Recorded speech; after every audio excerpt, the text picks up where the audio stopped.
It's June 11th, 2019. It's Tuesday. It's Harp Tuesday.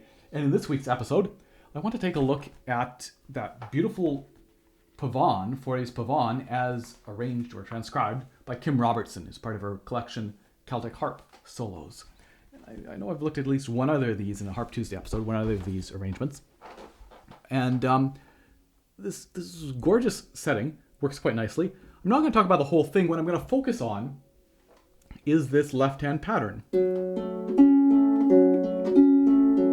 which throughout the piece we're either doing 3-2-1-2, 3-2-1-2, or 4-2-1-2, 4-2-1-2. So it's an interesting pattern. Some good things to talk about in here.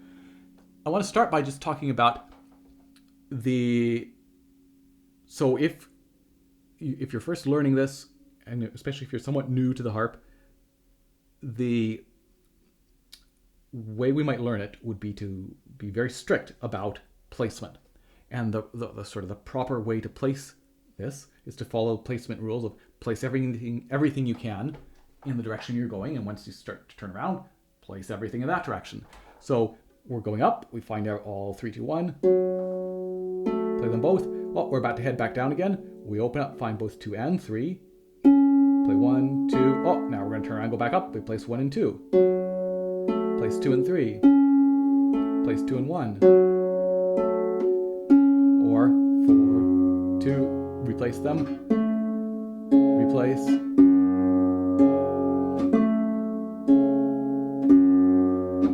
So those are the sort of the strict fingering rules. And this is something that I think this idea of pre-placement is something that sometimes takes a bit of getting used to if you're somewhat new to the harp. And it has to do, I was just thinking about how it has to do in many ways with this idea of physical effort and mental effort. So you often see people, for example,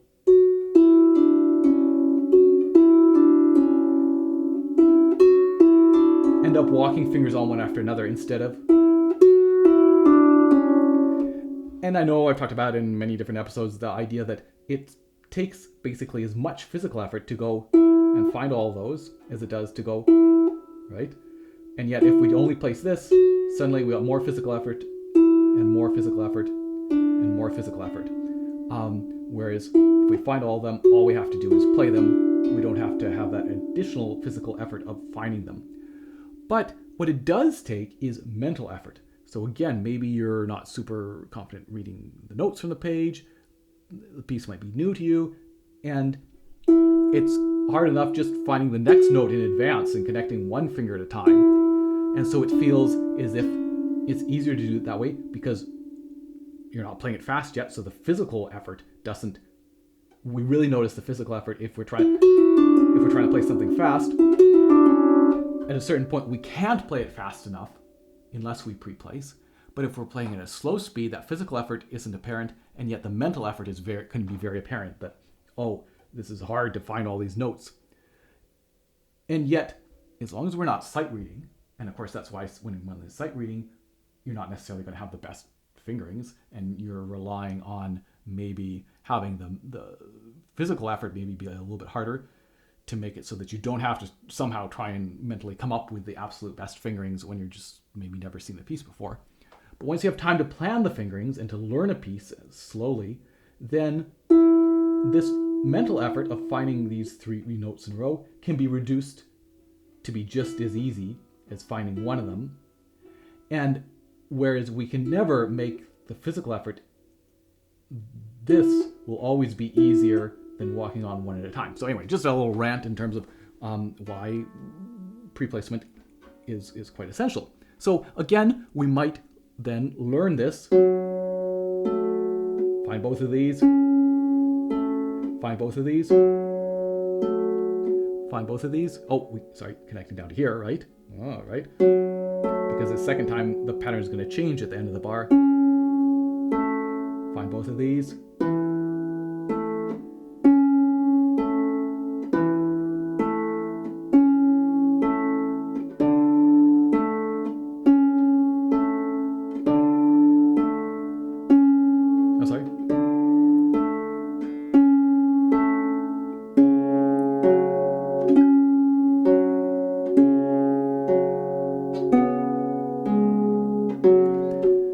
But you can hear that it's a certain bit of staccato. We hear some stuff get stopped, and it doesn't have the flow that we want.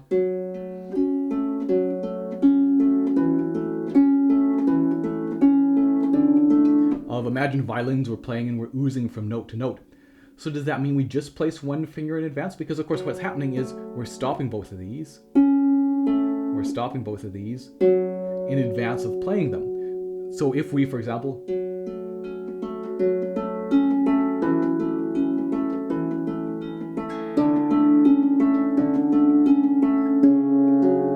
that's letting the notes ring as long as possible before we stop them. But I actually don't think that translates into necessarily the smoothest sound. And what we're going to do is we're going to do two things. We're going to think about trying to, well, let's say three things. We're going to try and think about, okay, so we are potentially going to relax a little bit this requirement of having to place both fingers at once. And I filmed some slow motion of me doing this, and so you'll maybe see that and hear me talking over that. But the idea is that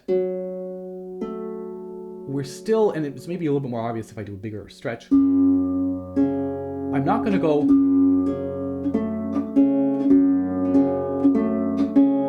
but what I might do is open the hand, get in position, but place that fourth finger a microsecond later than 2, right?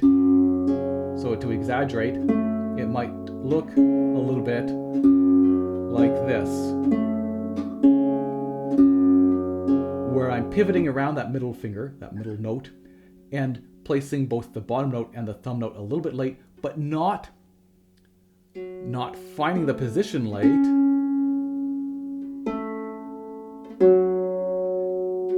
Instead, imagining I'm doing this normal placement of 2 of them, but just delaying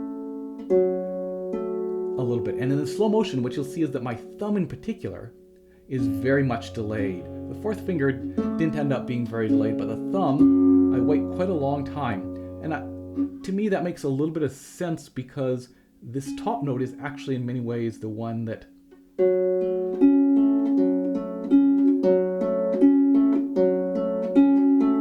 we hear get stopped because it's the highest pitch in maybe a different way than the bottom note. So the second thing that we want to think about is the placement.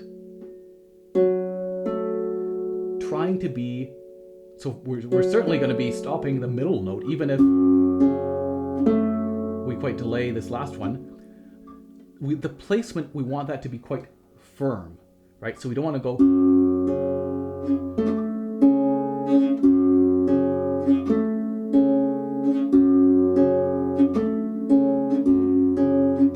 notice that, or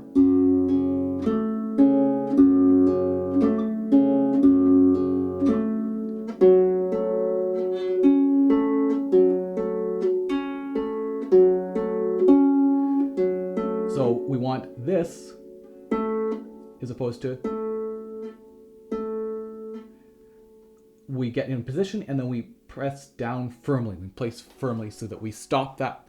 Again, I've talked about this many times, so that the moment of between the strings still vibrating and between it being completely stopped, we want to minimize that time period, right? Vibrating, stopped. And that's just a skill that one develops, right, over time, but something you can work on. And the third thing to think about is that idea of getting in position, near the strings, ready, but placing at the last minute. So it's not that we play the thumb first, but that the sound of the thumb masks the sound of the replacement, or the sound of the fourth finger playing.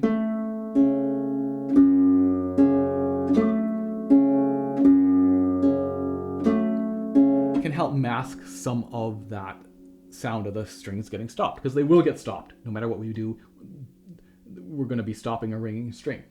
So those three things, Those three things are things to keep in mind. That idea of rotating around the middle note a little bit, in the sense that get in position, but you can delay the placement of the bottom note and the top note a little bit. That idea of placing firmly when you do go to place, and the idea of delaying the note, delaying the placement until you're in the moment of playing a note, the top note or the bottom note, to help have the sound of the note being played mask the sound of the strings getting stopped. So that will hopefully let you. Let me try that again.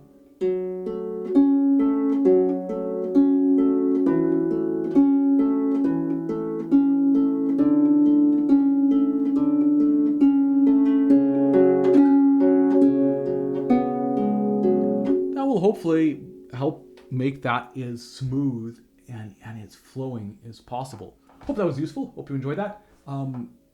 This month, of course, June 2019. If you're watching this in the future, hello, is a month of Harp Tuesdays. Thanks to my patrons, I'm recording a Harp Tuesday every week this month. So look forward to a new episode in 1 week's time. See you then.